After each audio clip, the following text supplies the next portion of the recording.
the lost art of cold reading. I want to highlight 5 things you might be doing wrong when it comes to cold reading, and then take you through the steps to building good habits. Hey everyone, I'm Matthew Cornwell with Get Taped here in Atlanta, Georgia, one of Atlanta's original audition taping services, which I co-own with my amazingly talented, beautiful wife and best friend, Brooke, who we went to a wedding last night, and it was really loud, so I lost my voice. Okay, as always, if you haven't subscribed to our Monday newsletter, The Scuttlebutt, I encourage you to do so by checking the show notes below for a link to sign up. It's free. We drop it every Monday, and it has some extra tidbits that you won't find in these videos alone. Okay, so it dawned on me that many actors have not spent the early part of their journey in classes that, well, in classes, period, but specifically in classes that highlight the skill of cold reading. So much so that I'm calling it the lost art of cold reading. And I think I've noticed it because here in the Southeast, at least, there's not many teachers that I know of that are covering this crucial skill in their classes. But unfortunately, you can't just sit there and blame the system or your geography or really anything else. You're still on the hook to learn this fundamental skill. And let me quickly highlight those 5 things that you might be doing wrong when it comes to cold reading. Number 1, you're not holding the script at all. You think you're memorized, and then you're wasting potentially 3, 4, 5 takes because as you get to that part in the scene, we can see your eyes start to go in the back of your head. You're trying to remember, oh crap. And then you go reach for the script and it's a busted take. To not hold the script when you know you're not 100% off book is setting yourself up for failure. Number 2, you're holding the script, but you refuse to look down at it. And so when it comes to that moment that you're not solid on the lines, you just kind of glaze over. And then I'm wondering, as your reader, why there's paper in your hand to begin with if you're not going to use it. Closely related to number 2, number 3 is that you don't cheat with the script when it's appropriate. Let's say that you're a doctor and you're coming into the scene with the patient's chart and you're going to read from it the results. I've seen actors not actually read from their script. Instead, they try to have it memorized, or they glance down at a blank clipboard instead of actually putting the script on the clipboard and just reading the results right off of the script. Or let's say that your character is a pastor reading their sermon, and in the stage directions it says that they read this passage from the Bible. Then just read it right off of your script. You don't have to memorize that, especially if it's like a King James version of the scripture where it's worded weirdly and it's using old-timey words. Read it off your script. Or let's say your character comes home and sees a Dear John letter on the counter. Then please read that letter straight from the script. Don't worry about the fact that your eyes might be slightly down for 5 seconds. Who cares? I do understand that some teachers out there, maybe even some casting directors, will make you think that you should never let your eyes dip below the level of the lens of the camera. And that's just bull hockey because that does not approximate human behavior in any way. If you maintain 100% eye contact with your reader the whole time, especially if the character is reading from a chart. So let's look at your results, Mr. Johnson. Wow. Looks like your blood sugar is a little high. That is so creepy, and it's so weird, and it's so unnatural. So if there are points in the script where you can cheat by reading straight off your script because it makes sense to do so, then do it. Okay, number 4 is you do look down, but when you do look down, it looks like a chicken going down for feed on the ground. Right? You're like bobbing your head as fast as possible because you're so afraid of looking down at the script that you want to make it really fast. I'm exaggerating, of course, but it starts to look like that. I can see the panic. I can see the break in the character when you do that. And I will give a hack for this one at the end of the video, so be sure to stick around for that. And number 5 is that you unapologetically hold your script and even read from it, but it just looks like a random person reading lines instead of a character living a life, like I just did right there. There are more traps and bad behaviors when it comes to cold reading, but that's a good list for now. So where do we go from here, Matt? How do we avoid these traps? Well, first, let me say that I have not only benefited from the early classes that I took where cold reading was a skill that was just emphasized over and over and over almost every week in class. But starting in 2005, I started to become a reader. And that parlayed into Get Taped with Brooke, and that becoming essentially a professional reader as my day job has been immensely helpful in developing this skill. So much so that if cold reading was an Olympic sport, I would have many gold medals hanging up on my shelves in the background. It's not a thing, so. Because the bottom line is this is such an easy skill to get good at. It's a mechanical skill. It's not something that you have to search for the meaning of life to figure it out. It is just something that takes practice. And that's another reason why there is no excuse for you to not be a master at this, especially if you've been at this game for years. For example, take your old scripts from the last year or three and practice cold reading them. If your character is a little too fresh in your mind and you feel like you're still a little bit memorized, well, then switch to the other character and practice that way. I mean, for that, you don't even need a partner.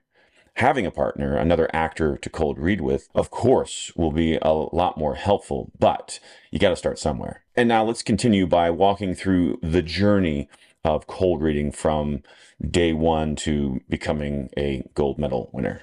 First, you just need good reading skills. And no shade to anyone who has dyslexia or might have some vision problems or other potential obstacles that make reading cold a difficult task. What I am concerned about is if you're just out of practice with reading. Because maybe you thought reading comprehension was just something we did in English class in high school, and that you could maybe forget about that as an adult.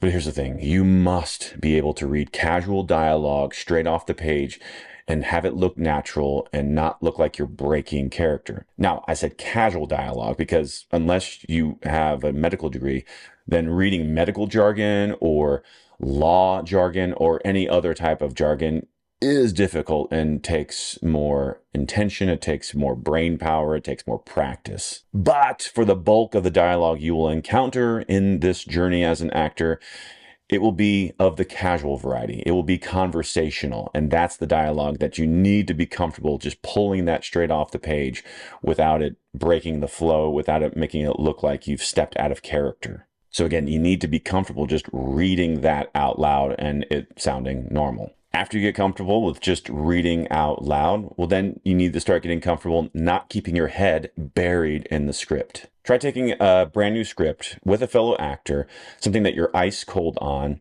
and reading it out loud with them without practicing, without reading your lines ahead of time.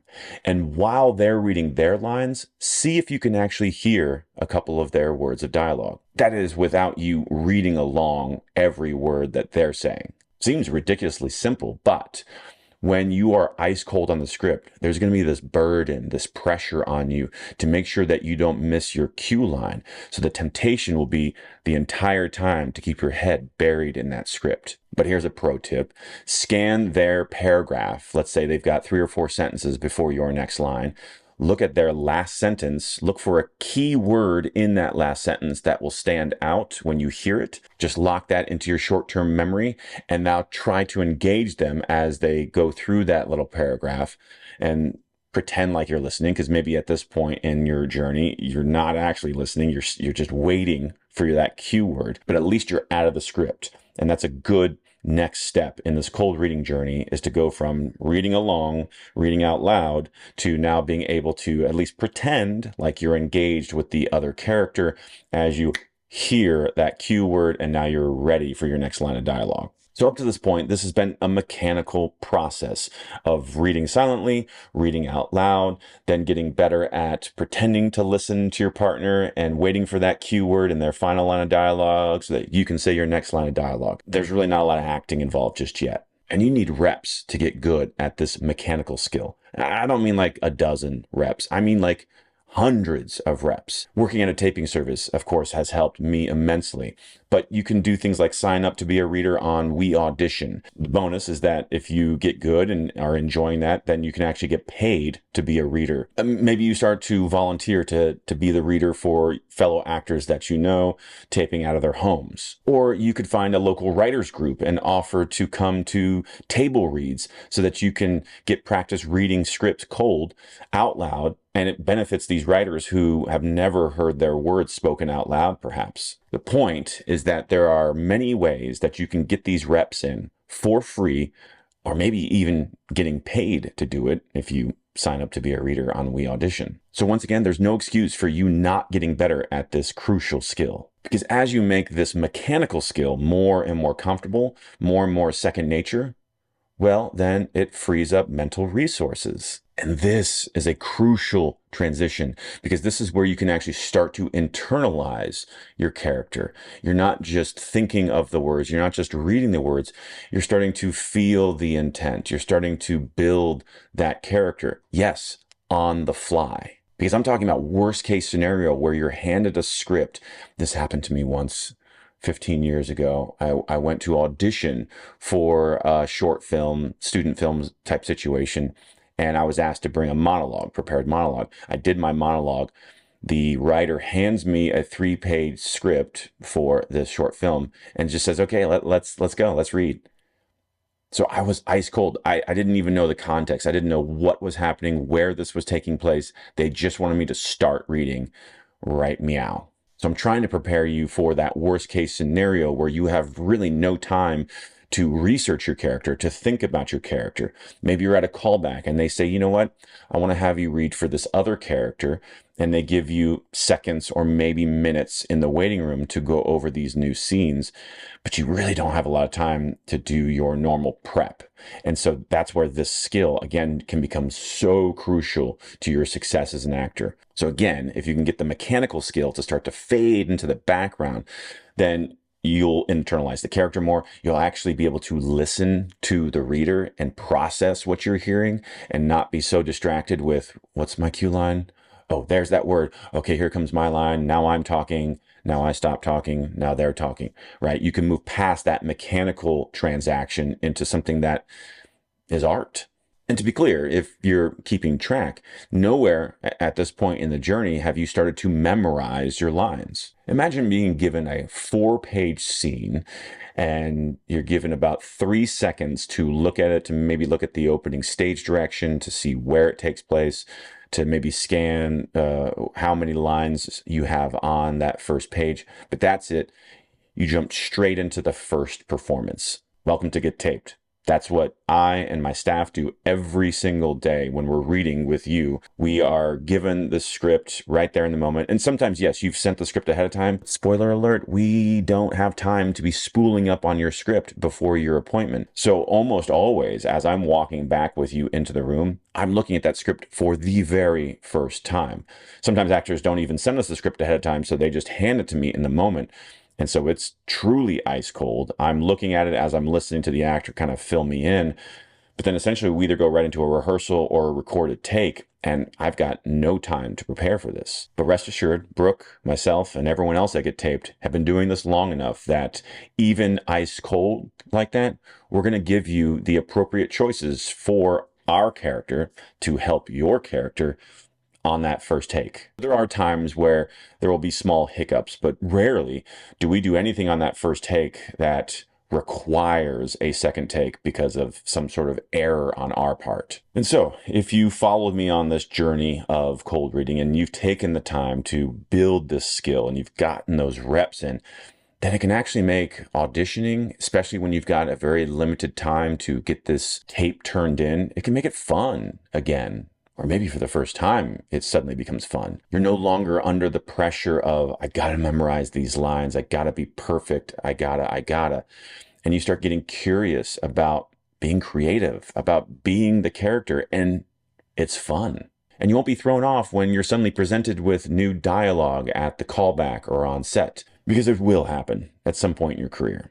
Trust me. And so you may be thinking, well, if I get handed new sides on set, how does this cold reading skill play into that? Because I have to be off book once we start rolling, right? Yes, but here's the thing. If you do practice this skill over and over and over again, then a sort of byproduct of it, a side benefit of it, is that you get better at memorizing quickly. Case in point, ask our clients that get taped.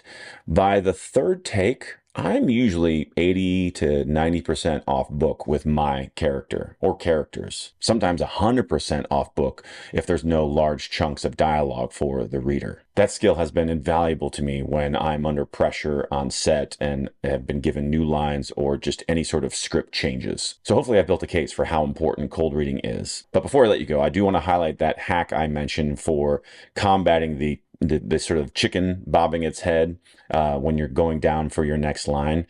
And it's called the triangle technique. At least that's what it was called when I learned it. And essentially it goes like this. If you know you're going to need a line of dialogue from your script, try to plan ahead. Hopefully it's not something that hits you in the moment, because that's what causes that chicken sort of syndrome. Instead, as you approach that line of dialogue in the script, you glance down, but then you don't come immediately back up. You never form a straight line coming from the script back up to the reader. Instead, you find some excuse to go to the left or to the right. Let your eyes sort of wander. It turns this journey to the script into something that looks like the character being lost in thought. It looks more organic. It looks less like an actor breaking the moment and looking down at the script and coming back up. And instead, it looks a little bit more like this casual thing that has happened, that is a human behavior. And it doesn't always have to be a triangle from the script back up to the reader. It can be any shape you want. It can be any sort of wandering eyes. The point being to not come straight back up to the reader, because that sort of down up is a surefire giveaway that you are looking at your script. And if done too quickly and done in a panic, it definitely betrays the fact that, oh, yeah, they're not in the moment there. They've broken character because they're looking for their line. The one caveat to the triangle hack is that if you are that doctor looking at the chart, it would be kind of weird to be like, so Mr. Johnson, looking at your CAT scan results, and yeah, so that's weird. So if the script is a prop itself, well, then you can just go down and up. That makes sense. But again, be casual about it. Don't do the chicken going down for chicken feed, because the doctor doesn't do that when they're giving you the results of your CAT scan. No, they casually look down, they look up, they listen.